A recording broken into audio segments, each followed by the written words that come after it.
ఉమ్మడి ఖమ్మం జిల్లా ప్రధాన వార్తలు గమనించినట్లయితే ఖమ్మం కలెక్టరేట్ ఎదుట సిపిఐఎంఎల్ న్యూ డెమోక్రసీ ఆధ్వర్యంలో పెద్ద ఎత్తున ఆందోళన నిర్వహించారు. కాంగ్రెస్ పార్టీ అధికారంలోకి వచ్చేందుకు 6 గ్యారంటీలు ఇచ్చిందని, మేనిఫెస్టోలో పొందుపరిచినటువంటి ప్రతి హామీని కూడా ప్రజలకు అందజేయాలని డిమాండ్ చేస్తూ సిపిఐఎంఎల్ న్యూ డెమోక్రసీ ఆధ్వర్యంలో పెద్ద ఎత్తున కార్యకర్తలు ఖమ్మం కలెక్టరేట్ ఎదుట ఆందోళనకు దిగారు.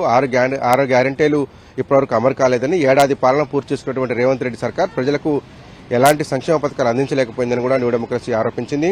6 గ్యారంటీలతో పాటు కాంగ్రెస్ పార్టీ పొందుపరిచినటువంటి మేనిఫెస్టోలో ప్రతి హామీని కూడా ప్రజలకు అందజేయకపోతే మాత్రం పెద్ద ఎత్తున ఆందోళనకు దిగుతామని, ప్రజా పోరాటాన్ని నిర్మించి కాంగ్రెస్ ప్రభుత్వం పట్ల ప్రజా పోరాటాన్ని నిర్మిస్తామని కూడా సిపిఐఎంఎల్ న్యూ డెమోక్రసీ డిమాండ్ చేసింది.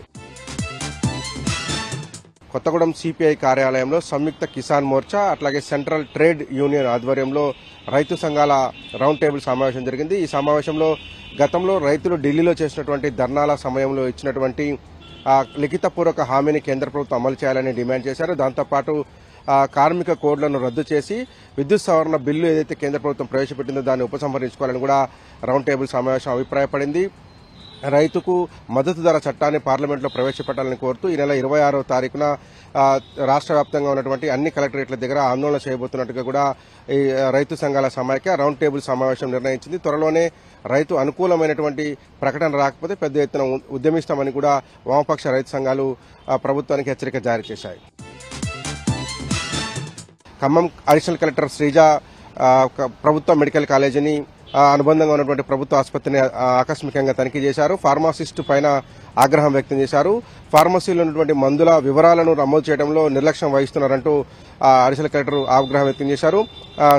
ఏదైతే ఫార్మా రికార్డులో ఉన్నటువంటి వివరాలు కేవలం ఈ నెల 8వ తారీఖు వరకు ఉన్నటువంటి వివరాలు మాత్రమే నమోదు చేసినప్పటికీ ఇప్పుడు మిగతా రోజులకు సంబంధించినటువంటి డేటా ఎందుకు ఎంటర్ చేయలేదని అడిషనల్ కలెక్టర్ నిలదీశారు. అట్లాగే ఫార్మాలో ఉన్నటువంటి మందులకు బోర్డు మీద రాసినటువంటి వివరాలకు కూడా తేడాలు ఉండడం పట్ల అడిషనల్ కలెక్టర్ ఆగ్రహం వ్యక్తం చేశారు.